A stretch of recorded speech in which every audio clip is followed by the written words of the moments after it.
पश्चिम बंगाल में फिर 50 के अंदर सिमटेगी बीजेपी। बंगाल के चुनावी इतिहास में विपक्ष का हो जाता है सफाया। बंगाल में अब तक 50 के पार नहीं पहुंच पाई है बीजेपी। टीएमसी के सामने इस बार भी कमजोर दिखाई दे रहा विपक्ष। पश्चिम बंगाल में दूसरे चरण की वोटिंग कुछ ही घंटों बाद शुरू होने वाली है। चुनाव प्रचार 27 अप्रैल को थम चुका है। 29 अप्रैल को दूसरे चरण की 142 सीटों पर वोटिंग होगी और वोटिंग से पहले ही बीजेपी और टीएमसी दोनों के ही तरफ से बड़े बड़े दावे हो रहे हैं। वैसे इस बार बीजेपी की तरफ से 200 पार का नारा नहीं लगाया जा रहा, लेकिन जनता ने जरूर यह तय कर लिया है कि वो 200 पार जरूर कराएगी। लेकिन किसे? टीएमसी का दावा है कि इस बार उसकी सीटों की संख्या 250 के करीब पहुंचेगी।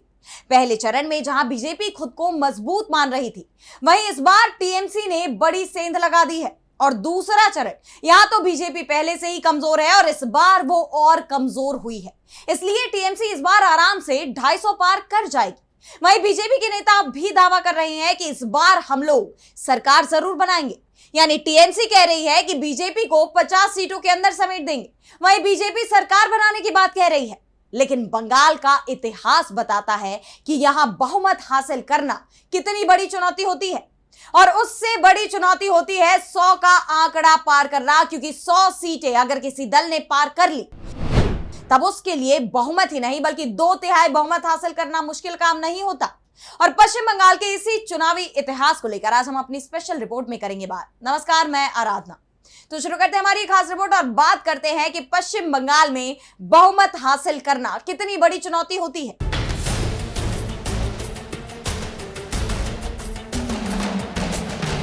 तो पश्चिम बंगाल के बारे में कहा जाता है कि यहां अगर किसी दल के पक्ष में कोई लहर नहीं चल रही, तब मानकर चलिए कि सत्ताधारी पार्टी के पक्ष में जनता का रुझान बना हुआ है और उसकी जीत भी कोई छोटी मोटी जीत नहीं होगी, बल्कि वो आसानी से 2/3 बहुमत हासिल कर लेगी, उसे बड़ी जीत मिलेगी। और इस बार के चुनाव में बीजेपी नेताओं की तरफ से दावे किए जा रहे हैं कि उससे बहुमत मिल जाएगी। कांटे की टक्कर की बात कही जा रही है। वहीं टीएमसी का कहना है कि चुनाव में कोई टक्कर नहीं है। बंगाल में यह होता भी नहीं है। यहां चुनाव एक तरफा होता है और इस बार भी चुनाव एक तरफा ही रहने वाला है। बीजेपी को इस बार 50 सीटें भी नहीं मिलने वाली है। आजादी के बाद से अब तक का अगर पश्चिम बंगाल का चुनाव का इतिहास ही देखें, तो बंगाल में हमेशा एक तरफा जनादेश की परंपरा रही है। चाहे वो कांग्रेस का शुरुआती दौर हो या फिर उसके बाद वामपंथी दलों का 34 साल का शासन हो या ममता बनर्जी का पिछले 15 साल का राज। बंगाल के मतदाता ने अक्सर एक ही दल को जिताया है और अधिकांश मौके पर वो सत्ताधारी दल के साथ ही गई है। मतदाता ने जिसे जिताया उसे प्रचंड बहुमत भी दिया है। वही बात विपक्ष की करे तो सिर्फ एक बार ऐसा मौका आया जब बंगाल विधानसभा में विपक्ष की किसी भी पार्टी के पास 100 से ज्यादा विधायक थे। नहीं तो विपक्ष अक्सर ही 2 डिजिट में रहा है। यानी जिसने 100 का आंकड़ा पार कर लिया उसने बहुमत ही नहीं बल्कि 2/3 बहुमत भी हासिल कर लिया। यानी बंगाल में पहली लड़ाई 100 सीटों के आंकड़े को पार करने की ही है। 1952 से 2021 तक के चुनावों का पूरा आंकड़ा अगर हम देखें तो तस्वीर बहुत हद तक साफ हो जाएगी। इन आंकड़ों के मुताबिक 1952 में 238 सीटों पर विधानसभा चुनाव हुए थे, जिसमें कांग्रेस ने 150 सीटें जीती और मुख्य विपक्षी दल के रूप में सीपीआई ने 28 सीटों पर जीत हासिल की।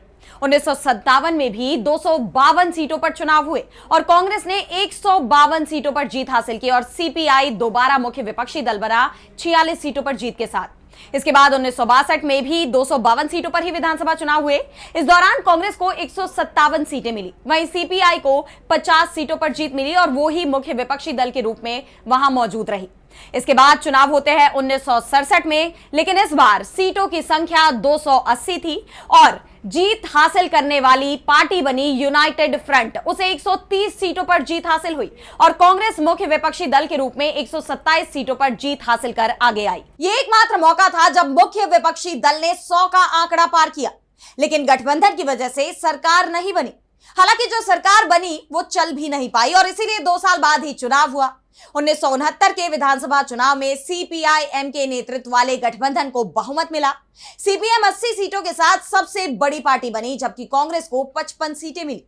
इस चुनाव में किसी भी दल ने 100 सीटों का आंकड़ा पार नहीं किया, इसलिए 2 साल बाद ही चुनाव कराने पड़ गए। 2 साल बाद पहली बार दो दलों ने 100 का आंकड़ा पार किया, लेकिन मामला वहीं फंसा। बहुमत किसी के पास नहीं था।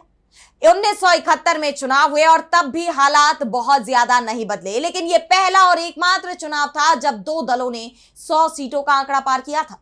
1971 के चुनाव में सीपीआई-एम 113 सीटों पर जीत हासिल की थी उसने, जबकि कांग्रेस आर को 105 सीटें मिली थी, क्योंकि नवंबर 1969 में कांग्रेस का विभाजन हो गया था और वो 2 हिस्सों में बंट गई थी।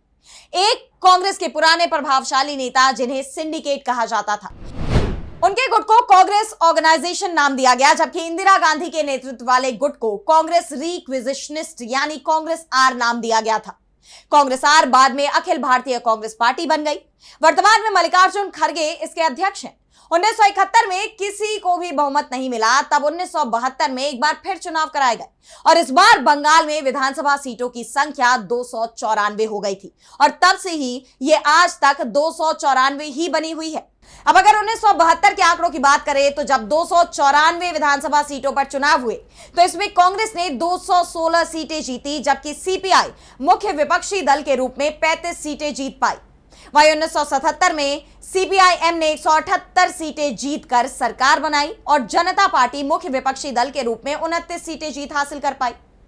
वहीं 1982 की बात करें तो यहां सीपीआई-एम के पास 174 सीटें गई, जबकि कांग्रेस जो मुख्य विपक्षी दल बनी उसके पास 49 सीटें रही। 1987 की बात करें तो एक बार फिर सीपीआई-एम सरकार में बरकरार रही 187 सीटों के साथ। वहीं कांग्रेस मुख्य विपक्षी दल बनी रही 40 सीटों के साथ।